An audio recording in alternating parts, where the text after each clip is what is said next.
ఈ వీడియోలో మనం డిఎన్ఎస్ డొమైన్ నేమ్ సిస్టమ్ ఏ విధంగా ఇంటర్నెట్లో మెయింటైన్ చేయబడుతుందో చూద్దాం.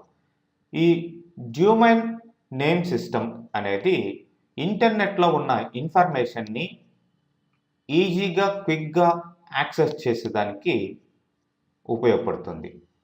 ఇక్కడ మీరు ప్లేస్ చేసిన ఇన్ఫర్మేషన్ అంటే ఇంటర్నెట్లో ప్లేస్ చేసిన ఇన్ఫర్మేషన్, ఫర్ ఎగ్జాంపుల్ ఒక వెబ్సైట్ని మీరు మెయింటైన్ చేస్తున్నారు. ఫర్ ఎగ్జాంపుల్ edusoft4u.com లేదంటే మన udemy.com ఇట్లా ఉన్నాయనుకుందాం. మరి వీటిల్లో ఆ edusoft4u.com అనేది మీ యొక్క వెబ్సైట్ యొక్క డొమైన్ నేమ్.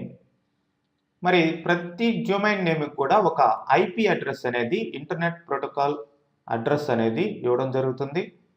మరి ఆ యొక్క ఐపీ అడ్రస్ డొమైన్ నేమ్ను బట్టే మీకు క్విక్గా మీ యొక్క సర్వర్లో ఉండే ఇన్ఫర్మేషన్ని యాక్సెస్ చేసుకోవడం కుదురుతుంది వితౌట్ ఎనీ ట్రాఫిక్.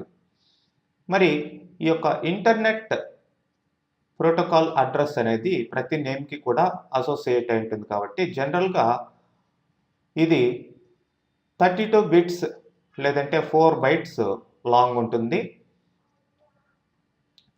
మరి ఇక్కడ IP address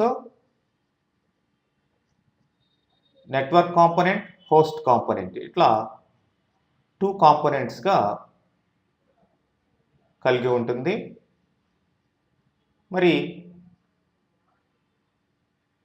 each of the 4 bytes is represented by a number from 0 to 255. ఇట్లా ఫర్ ఎగ్జాంపుల్ ఇక్కడ 137.170.4.124 అని ఇచ్చాం. ఇది ఐపీ అడ్రస్ అన్నమాట. మరి ఇక్కడ 137 అనేది 0 నుంచి 255లో ఏదో ఒక నెంబర్ అయి ఉండొచ్చు. అట్లానే 170 ప్లేస్లో ఏదో ఒక నెంబర్ ఉండొచ్చు. అట్లనే ఇక్కడ 4 అట్లా ఐపీ అడ్రస్ మీకు 0 నుంచి 255 దాకా ఏదో ఒక నెంబర్ ఇట్లా డాట్స్ని 4 పార్ట్స్గా డివైడ్ చేస్తూ డాట్స్ మధ్యలో ఉంటాయి. ఇట్లా ఐపీ అడ్రస్ని మెయింటైన్ చేయడం జరుగుతుంది. మరి ఈ యొక్క డొమైన్ నేమ్ సిస్టమ్ అనేది డొమైన్ నేమ్ ఉంటుంది ప్రతిదానికి. అట్లనే ఈ యొక్క డొమైన్స్ని మెయింటైన్ చేసేదానికి ఒక హైరార్చికల్ మేనర్లో డిఫరెంట్ సర్వర్స్లో మెయింటైన్ చేయడం జరుగుతుంది. మరి డొమైన్ నేమ్ అనేది జనరల్గా ఒక స్ట్రింగ్ అన్నమాట. ఐపీ అడ్రస్కి అసోసియేట్ అయిన ఒక స్ట్రింగ్. ఫర్ ఎగ్జాంపుల్ జనరల్గా మీరు వాడే డొమైన్ నేమ్స్ చూసినట్లయితే ఇట్లా కామ్ అంటే మీకు ఒక కమర్షియల్ వెబ్సైట్ కావాలి అనుకోండి, అప్పుడు డొమైన్ నేమ్ కామ్గా సెలెక్ట్ చేసుకుంటారు. అట్లనే ఎడ్యుకేషన్ రిలేటెడ్ వెబ్సైట్ కావాలనుకోండి, అప్పుడు ఈడియు డొమైన్ నేమ్గా మెయింటైన్ చేయడం జరుగుతుంది. మరి ఈడియు కింద, కామ్ కింద, జిఓవి వీటన్నిటి కింద కూడా నెంబర్ ఆఫ్ హైరార్చికల్ మేనర్లో వెబ్సైట్స్ నెంబర్ ఆఫ్ మెయింటైన్ చేయడం జరుగుతుంది. మరి ఇవి డొమైన్ నేమ్స్ ఇలా జనరల్గా ఉంటాయి. .net, .org ఇట్లా లాస్ట్లో మీరు జనరల్గా చూసే ఉంటారు. ప్రతి వెబ్సైట్కి కూడా లాస్ట్లో ఈ డొమైన్ నేమ్స్ కంపల్సరీగా ఉంటాయి. ఇవే కాకుండా కంట్రీ స్పెసిఫిక్ డొమైన్ నేమ్స్ కూడా ఉన్నాయి. ఫర్ ఎగ్జాంపుల్ .in అని ఉంటుంది, అంటే India, AU Australia, US United States ఇట్లా లాస్ట్లో మీకు ఆ యొక్క డాట్ తర్వాత ఈ యొక్క డొమైన్ నేమ్ అనేది ఉండడం జరుగుతుంది. మరి ఈ యొక్క డొమైన్ నేమ్ని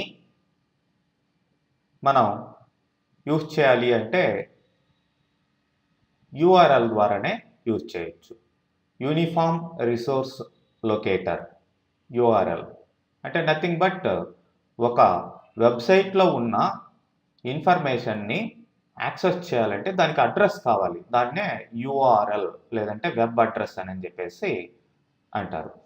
ఆ యొక్క ఇన్ఫర్మేషను లేదంటే డాక్యుమెంటు మీకు ఆడియో కావచ్చు, వీడియో కావచ్చు, జనరల్ టెక్స్ట్ కావచ్చు, ఏదైనా కావచ్చు.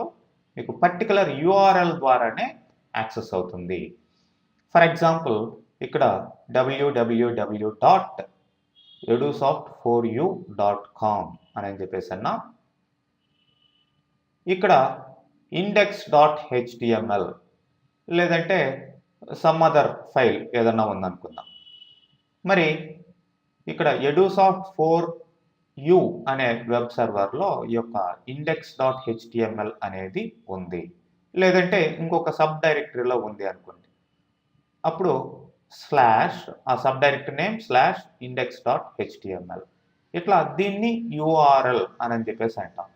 సో ఈ యూఆర్ఎల్లో మీకు ప్రతి ఒక్కటి అంటే web server name, domain name and related ప్రోటోకాల్లు ఇవన్నీ కూడా మీకు ఆ లిస్ట్ అనేది కంటిన్యూస్గా వస్తూ ఉంటుంది యూఆర్ఎల్లో.